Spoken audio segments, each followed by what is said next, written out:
What's up, everybody? It is Jesse from JBird Kickz. Hoping you guys had a great week.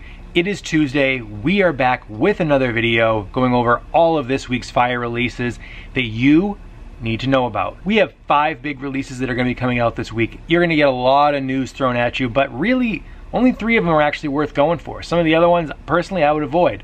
Don't get stuck in the trap of buying these particular releases that are coming out. I'm going to go over which ones those are, so stay tuned. Let's go.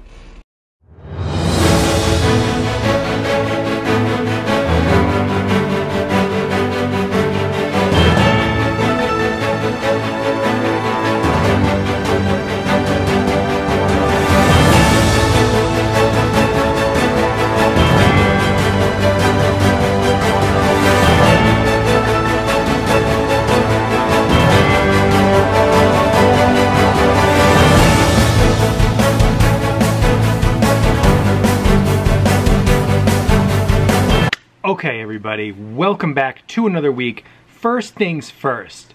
You see those right there? That is the newest cop. We gotta check this out.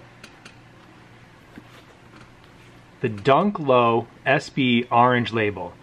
These are my latest pickup. Look at the gum bottom. The gum bottom with the white and the blue stripe. The leather's amazing on these. I think the best part is on the lace tips. The little orange, I'm seeing if I can get a better shot of that in there. Those orange lace tips are just absolutely fire.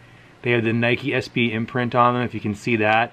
And they come with the secondary thing of blue laces. But I don't want to un-DS these. All I know is I have them in my collection now, and they're wicked sick. So they deserve to be showcased. Alright, anyways, so this week we have 5 releases to go over. A lot of this is going to be a repeat of some of the stuff. The release dates have gotten moved around. When you're doing release videos this frequently, release dates seem to fluctuate sometimes, get pushed back, so it's tough. I tend to map these out to try the day before, just to get the most accurate depiction of when and where a shoe is going to drop. So, without further ado, I'm going to throw myself up and let's get into this.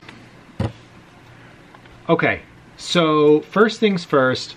The first shoe we're going to be going over, we went over last week. This is the Sakai LD Waffle in the gray colorway. This is going to be exclusively on Nikes and it's retailing for $170. Resale price point, I predicted at $380 last week. Last sale, as we can see, is $433. If we look at all the sizes here, they're still very healthy up in the 400s.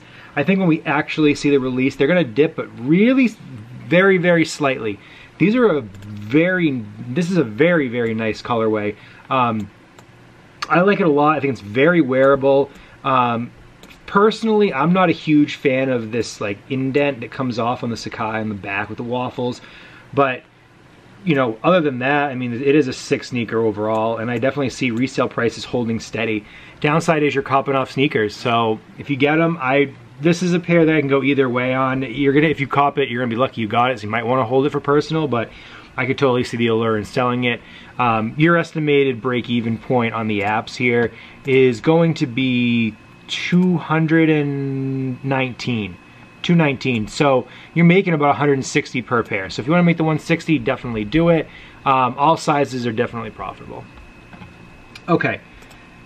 Moving on to the next sneaker here, we went over this one last week as well. This is going to be the Nike Dunk Low. This shoe keeps moving around in the release calendar and it's getting really annoying because it's almost a brick at this point, but it is a Dunk Low. We've gone over how much Dunks do well in the resale game.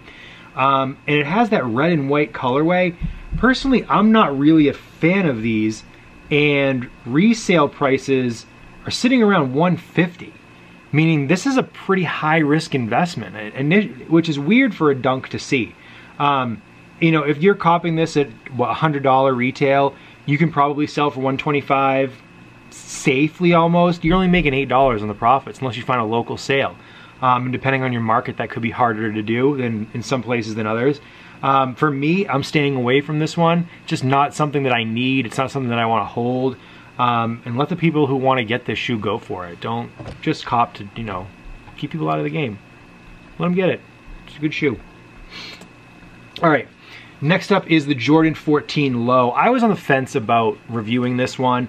14s really don't do super well when it comes to resale, and even though they're a retro, they're just not that popular. You don't see people going crazy for them. And if you look, I wanted to confirm, because this is just something that I've seen. I wanted to confirm that on StockX. You know, if you look at the sales down here, there's only been 14 sales so far. That's really concerning, given that prices right now are sitting right around, you know, 200, 3, 4. They're kind of all over the place. I think this thing is going to settle out around 230, and with a retail price of 170, this is a stretch. You could probably make 30 bucks, but it's just not something that I would go for, because it is a riskier investment. And it's just kind of not really worth holding the cap, or tying up your capital, tying up your money to hold this shoe and to buy it, especially, you know, just because of the sales numbers, the price point, the profitability. It's just not there. So I would pass on this one. This is going to be, these are actually coming out in a variety of places. I know they're coming out on sneakers for sure, and they're going to be coming out on the foot sites as well. So you'll have plenty of opportunities to go for those. They really shouldn't be a hard cop. I just wouldn't go for them personally, but teach their own. Okay, and that's going to be on the 16th. All of these that we just went over are going to be on the 16th.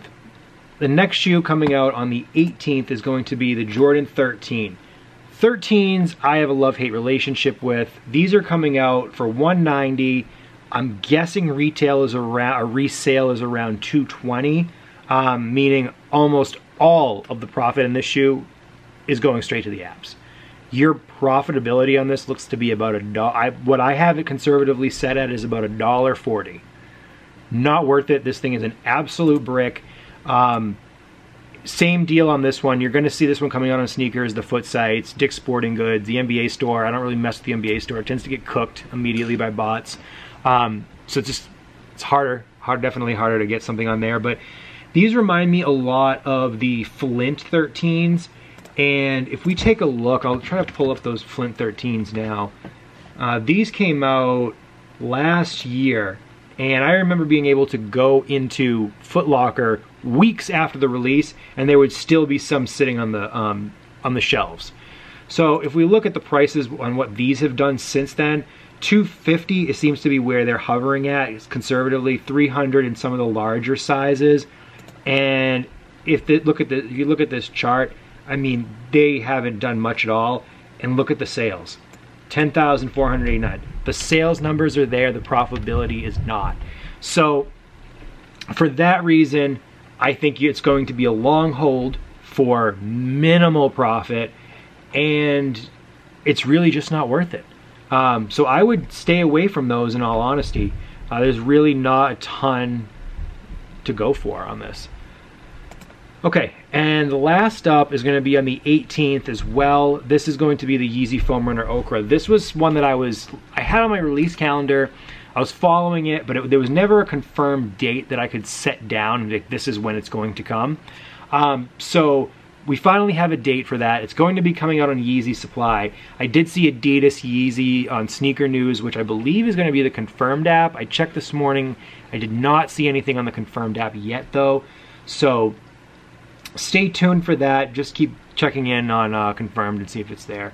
But anyways, these coming out at 80 bucks. Resale price on this, 220, conservatively 220. You can see 280, 300s. Again, these are going to dip, but you can see at the lower part of StockX here, a lot of these are hovering around that 200 range, that high 200 range, with last sales being completed around there as well.